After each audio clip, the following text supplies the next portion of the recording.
Quick review of how I view the guitar neck concerning chord shapes, and in this case, major chord shapes. So, first thing is, let's go through some of the chords we can find down here at the bottom of the neck with open strings. What have we got? Well, for example, C, C major, D, E, G, and A. Okay, well, I'd like to convert, so to speak, or to find out, because we're in the key of C, I want to find out where I can find these other chord shapes. For example, the D, the E, the G, and the A. Where can I find them on the neck? So, let's start. We've got the our C major down here. Now for this D chord here, D major, what I'm going to do is I'm going to change the fingering, because I'm going to be using my index finger here.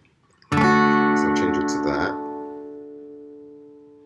Now the bass note is on the D string, so I've just got to find where the C note is on the D string. I'll find it up here at the 10th fret. So essentially this chord is the chord of C, but it's basically got the same shape as our D chord down here. Okay, so I've got two shapes. Now let's move on to the E.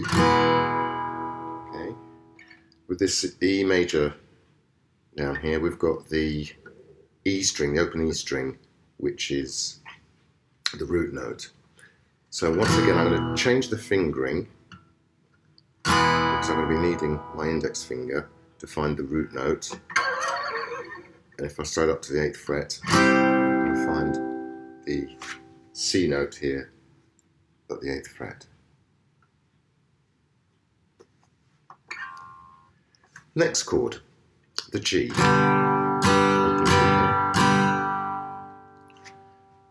The root note is on the 6th string. I'm going to change the fingering to keep, because I'm going to be needing, there again, the first finger. And I'm going to move this finger up here to the note C. This one's a bit tricky, it's a bit of a finger stretch, but basically this chord is a C major, and that's the 5th shape. So I hope that's clear. So part 2, I'm going to link all of these chord shapes in C together. But I'm going to start with this shape here at the 8th fret. Why? Because my first finger is going to be on the 6th string. Okay, so that's going to be called chord shape number 1. The next chord shape, number 2 in C, is at the 10th fret. So remember, that's exactly the same as this D shape here, but I've just moved it up here. So that's shape 2. Shape 3, if I move up the neck, so it's a bit tricky on an acoustic like this, but shape 3 is basically the C chord down here, which you may be familiar with. The next shape is going to be shape 4, and the root note is on the 5th string here also. And this chord is the same as the A chord, A major chord. And the last shape is going to be this shape up here, which is shape 5. Shape 5 in C, I've got my root note here, is that exactly the same as doing an open G down here. So I've got 1, 2, 3, 4, 5 shapes.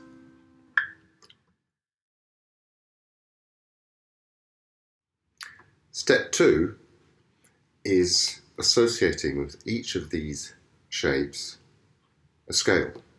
So we've got a C major chord here, and in position I'm going to play the C scale, which I can associate with this chord.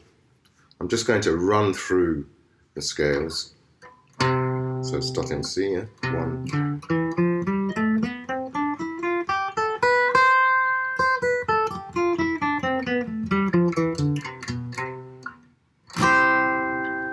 So chord shape 1, scale shape 1. Next, let's go to shape 2. Got my chord.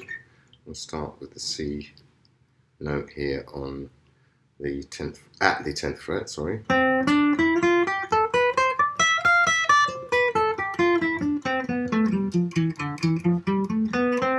Then play the chord. Shape 2 for shape 3.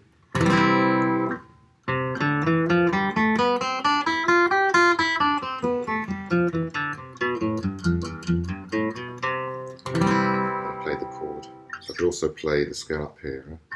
It's exactly the same, with no open strings.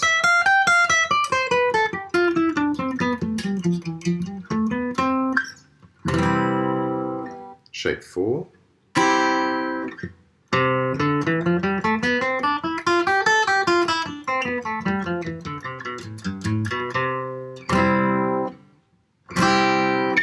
Here I played the F note on the second string. I could also play a variant and play it on the first string. Yeah? That is.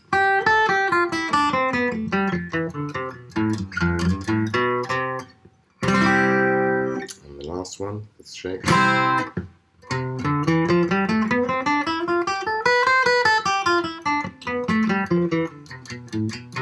Then play the chord.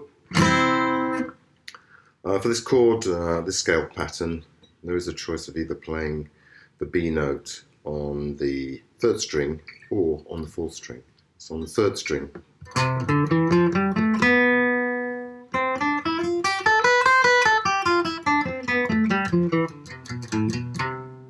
now I'll play it with the B note, sorry, on the 4th string.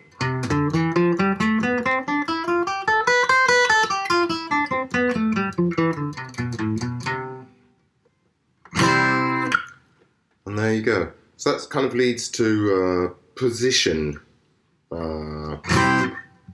staying in position with the scales. It's not the only way, obviously, of going around the neck, but it does kind of help to put things together with visualizing the 5 different chord shapes with the 5 different scale shapes. There are other ways of doing it, but that's one way of doing it. So once you start doing this enough, you can start practicing also just playing in, instead of playing in for example, in the key of C. If I decide to practice in the key of D, just move up one whole step.